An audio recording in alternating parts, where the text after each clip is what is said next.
So I had the amazing pleasure of going to an advanced screening of The Visit. It was hosted by Den of Geek, and it was followed by a Q&A with the director, M. Night Shyamalan. I think I'm pronouncing that right. So The Visit stars Deanna, Dunagan, Peter McRobbie, Ed Oxenbould and Olivia DeJonge, and is directed, written, produced, funded by M. Night Shyamalan. So it follows Becca and Tyler, two children who go to visit their grandparents, their estranged grandparents, who they have never met before, following a falling out between them and their mother when their mother was 19, and she hasn't spoken to them since. So they go meet their grandparents, go back to their house, and from then on, things start to get weird. I loved the film. It was creepy.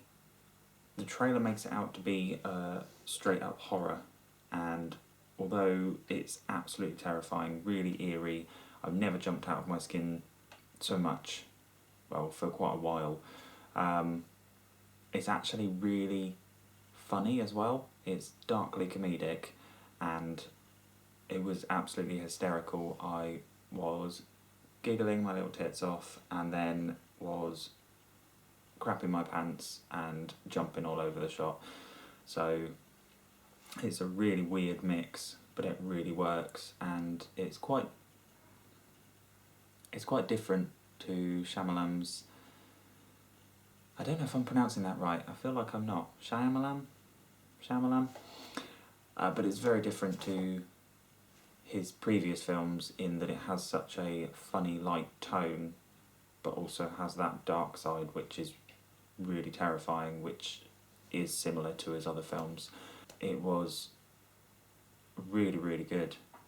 So the film is shot in a found footage style, and I hate found footage films. I absolutely detest them. They're just a cheap way to get crap films out that people will go and see and think, oh, it's scary, or no, it's not, it's rubbish.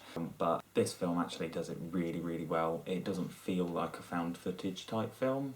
It's not the whole shaky cam kind of, you can't see what's going on. It's just shot really well, and it's got that attention to detail that M. Night is so known for.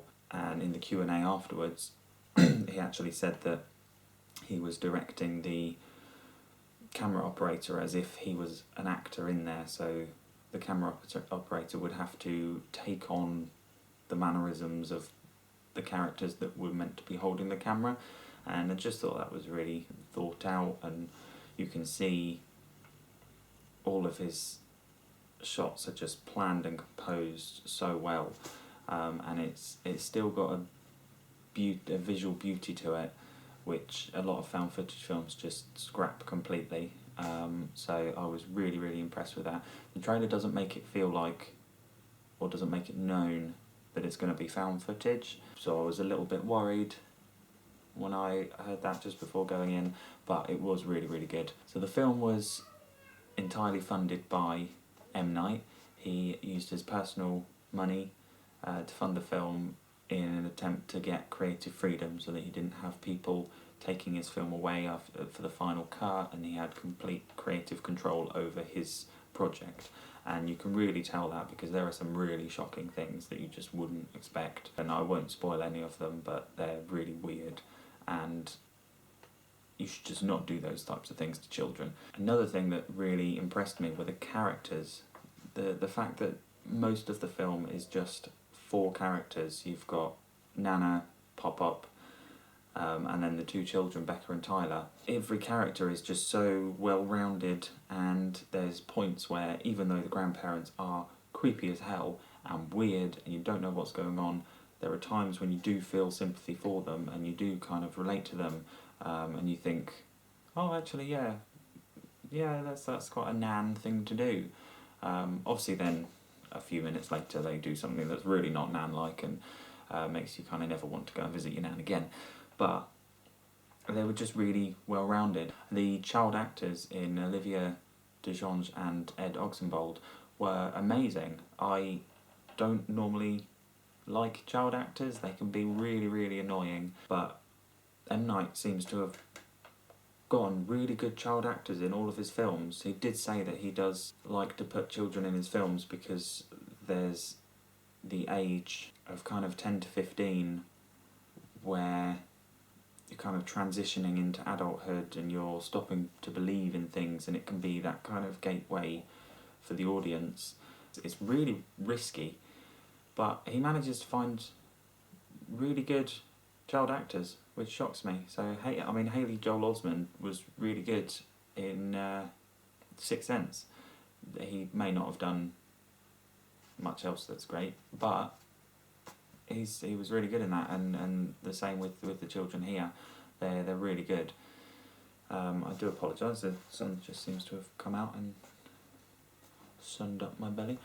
So one other thing that M. Night Shyamalan is well known for is his twists, his plot twists at the end of all of his films, or near the end of all of his films.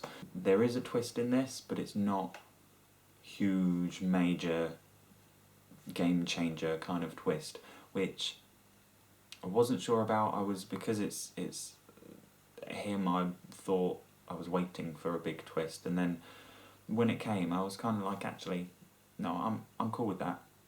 Like, it made sense. I'm happy. So don't go in expecting a big twist.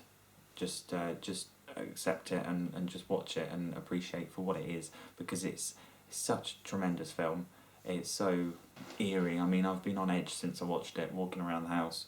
I'm scared that someone's going to just jump out at me, and yeah, there's lots of disturbing things in there.